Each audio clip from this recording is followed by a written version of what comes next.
अध्याय 20। चांद लस्कर ने क्राउज और उसके 3 साथियों को समुद्र तट के साथ कैंप साइगोन की दिशा में चलते देखा। वे दूसरे शिविर में जा रहे हैं, उसने अपने साथियों से कहा।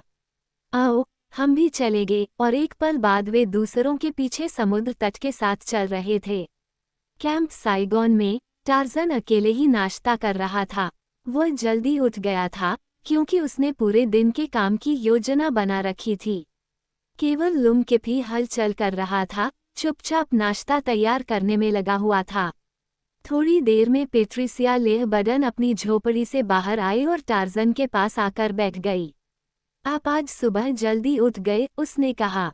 मैं हमेशा दूसरों से पहले पहुंचता हूं, उन्होंने जवाब दिया, लेकिन आज मेरे पास एक विशेष कारण था, मैं जल्दी शुरुआत करना चाहता था। तुम कहाँ जा रहे हो? उसने पूछा। मैं अन्वेषण करने जा रहा हूँ, उसने उत्तर दिया। मैं देखना चाहता हूँ कि द्वीप की दूसरी ओर क्या है। पेट्रिसिया उत्सुकता से आगे झुकी और अपना हाथ उसके घुटने पर रख दिया। ओह, क्या मैं आपके साथ चल सकती हूँ? उसने पूछा। मुझे बहुत अच्छा लगेगा। इत्सर्चा ने अपने लिए बनाए गए छोटे से आश्रय से उन्हें देखा। उसकी काली आंखें सिकुड़ गईं और उसने अपने छोटे हाथों को कसकर पकड़ लिया। तुम ऐसा नहीं कर सकती, पेट्रिसिया, टार्ज़न ने कहा। मैं जिस तरह से यात्रा करता हूँ, वह ऐसा नहीं है। उन्होंने कहा, मैंने भारत के जंगलों में पदयात्रा की है। नहीं, उन्होंने स्पष्ट शब्दों में कहा, वहाँ जमीन पर यात्रा करना बहुत खतरनाक है। मुझे लगता है कि आपने सुना होगा कि वहाँ जंगली जानवर हैं। तो अगर यह खतरनाक है तो तुम्हें नहीं जाना चाहिए, उसने कहा। सिर्फ एक धनुष और कुछ तीर लेकर जाना। मुझे एक राइफल लेकर जाने दो, मैं एक अच्छी निशानेबाज हूँ और मैंने भारत में बाघों का शिकार किया है। टार्ज़न उठ खड़ा हुआ और पेट्रिशिया ने अपने हाथ उसके कंधों पर रखते हुए अपने पैरों पर छलांग लगा दी। कृपया मत जाओ, उसने विनती की। मुझे तुम्हारे लिए डर लग रहा है, लेकिन वह केवल हंसा और मुड़कर जंगल की ओर भाग गया। पेट्रिसिया उसे तब तक देखती रही जब तक वह पेड़ पर झूलकर गायब नहीं हो गया।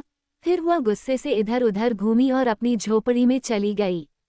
मैं उसे दिखा दूंगी, उसने दबी हुई आवाज में कहा। कुछ ही देर में वह एक राइफल और गोला बारूद लेकर बाहर आ गई। इत्सर्चा ने उसे जंगल में उसी जगह प्रवेश करते हुए देखा जहां टार्ज़न था, ठीक छोटी सी नदी के किनारे। छोटी मायान लड़की ने अपने होंठ काटे और उसकी आंखों में आंसू आ गए, निराशा और गुस्से के आंसू। रसोई की आग के चारों ओर काम कर रहे लुमकिप ने खुद ही गुनगुनाना शुरू कर दिया। चाल यिप्शियु, महायाजक, पवित्र बलि के चाकू के नीचे से इत्सर्चा की चोरी के बारे में अभी भी क्रोधित था। मंदिर अपवित्र हो गया है, उसने गुर्राहट के साथ कहा, और देवता क्रोधित होंगे। शायद नहीं, राजा सिटकोशियु ने कहा। शायद वो वास्तव में था, लॉर्ड फॉरेस्ट। चाल यिप्शियु ने राजा की ओर घृणा से देखा। वो उन अजनबियों में से एक था जिसे ज़ातल दीन ने समुद्र तट पर देखा था। यदि आप देवताओं का क्रोध नहीं भड़काना चाहते, तो आपको अजनबियों के शिविर में योद्धाओं की एक सेना भेजनी चाहिए, ताकि इत्सर्चा को वापस लाया जा सके, क्योंकि वह वहीं मिलेगी।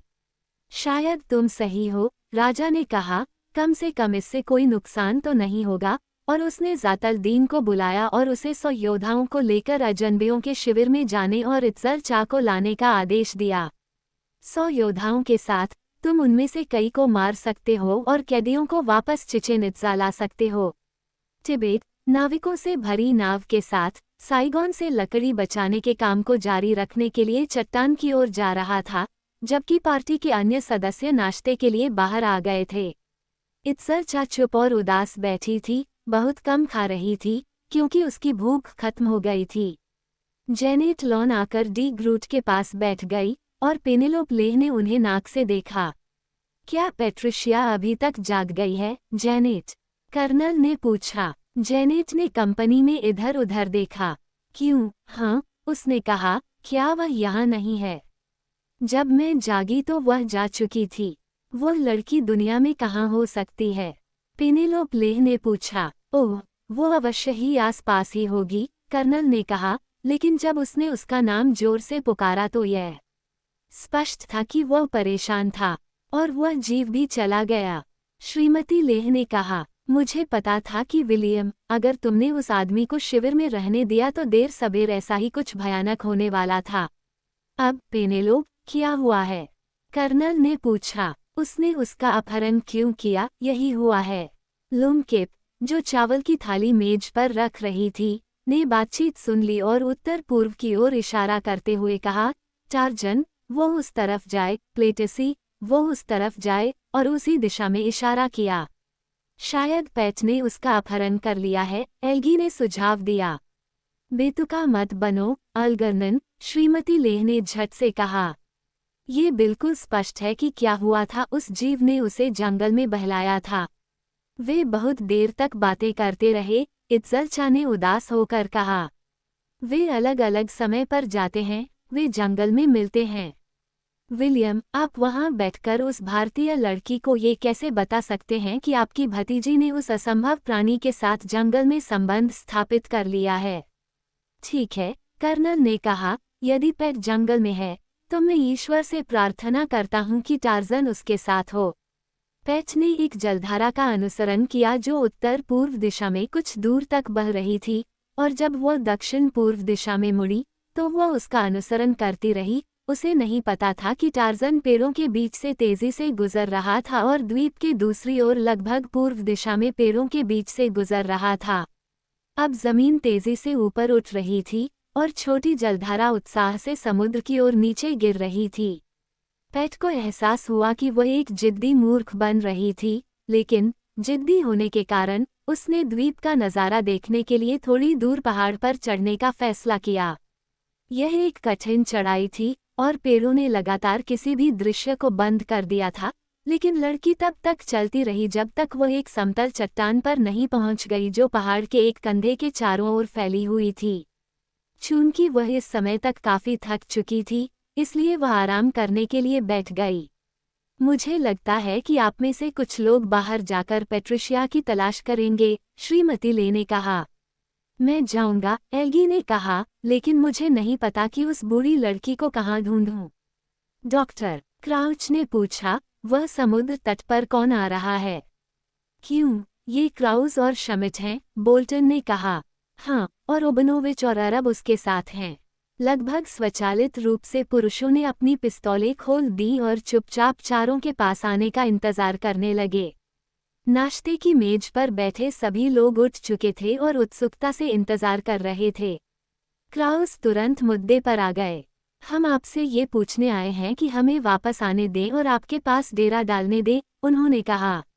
हमारे पास न तो कोई आग्नेयास्त्र है और न ही कोई सुरक्षा।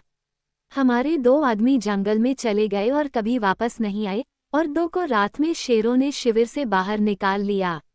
कर्नल, आपके पास निश्चित रूप से दिल होना चाहिए। आप निश्चित रूप से साथी लोगों को ऐसे खतरों में बेवजह नहीं डालेंगे। यदि आप हमें वापस ले जाएंगे तो हम आपकी बात मानेंगे और कोई परेशानी नहीं पैदा करेंगे।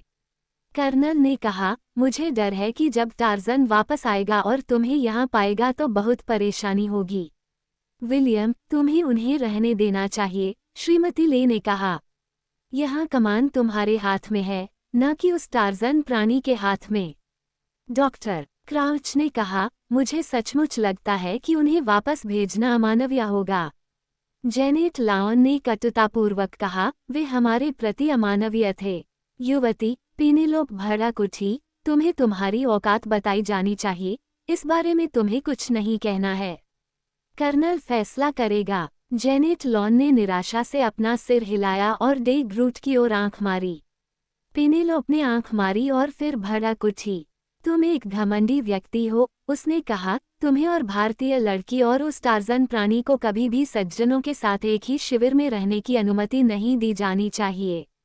यदि तुम मुझे अनुमति दो, पेनेलोप, कर्नल ने कठोरता से कहा, मुझे लगता है कि मैं इस मामले को बिना किसी सहायता के या कम से कम बिना किसी आरोप के संभाल सकता हूँ। खैर, मुझे बस इतना ही कहना है, पेनेलोप ने कहा, कि आपको उन्हें रहने देना चाहिए। मान लीजिए, क्राउच ने सुझाव दिया, कि हम उन्हें तब तक वहीं रहने दें जब तक टार्जन वापस न आ जाए, तब हम उसके साथ इस मामले पर चर्चा कर सकते हैं। वे हमारे से ज्यादा उसके दुश्मन हैं। जेनेट ने कहा, वे हम सबके दुश्मन हैं। क्राउज, तुम यहीं रह सकते हो, कर्नल ने कहा, कम से कम टार्जन के वापस आने तक, और देखो कि तुम अपना व्यवहार ठीक रखते हो। हम निश्चित रूप से ऐसा करेंगे, कर्नल, क्राउजे ने उत्तर दिया, और हमें रुकने देने के लिए धन्यवाद। पेट्रिसिया जिस चट्टान पर बैठी थी, वहां से उसे समुद्र का नज़ारा दिखाई दे रहा था, लेकिन वह द्वीप का कुछ भी नहीं देख पा रही थी, इसलिए आराम करने के बाद वह थोड़ी दूर आगे चली गई। यहाँ बहुत ज्यादा खुलापन था और बहुत सुंदर था। कई पेड़ों पर ऑर्किड के फूल लगे हुए थे और अदरक और गुड़हल के फूल बहुतायत में उगे हुए थे। पीले पंखों वाले पक्षी और लाल पंखों वाले पक्षी एक पेड़ से दूसरे पेड़ पर उड़ रहे थे। यह एक रमणीय, शांतिपूर्ण दृश्य था जिसने उसकी नसों को शांत किया और उसके गुस्से के आखिरी निशान को मिटा दिया। वो खुश थी कि उसे यह शांत जगह मिल गई थी और वह खुद को बधाई दे रही थी और योजना बना रही थी कि वह अक्सर यहाँ आएगी। तभी एक बड़ा बाघ झाड़ियों से निकलकर उसके सामने आया। उसकी दुम की नोक घबराहट से हिल रही थी और उसकी गुर्राहट भरी मांसपेशियों ने उसके होठों को उसके बड़े पीले नुकीले दांतों से पीछे खींच लिया था। पेट्रिसिया लेहबडन ने मौन प्रार्थना की और अपनी राइफल कंधे पर रखी तथा तेजी से 2 बार गोली चला दी।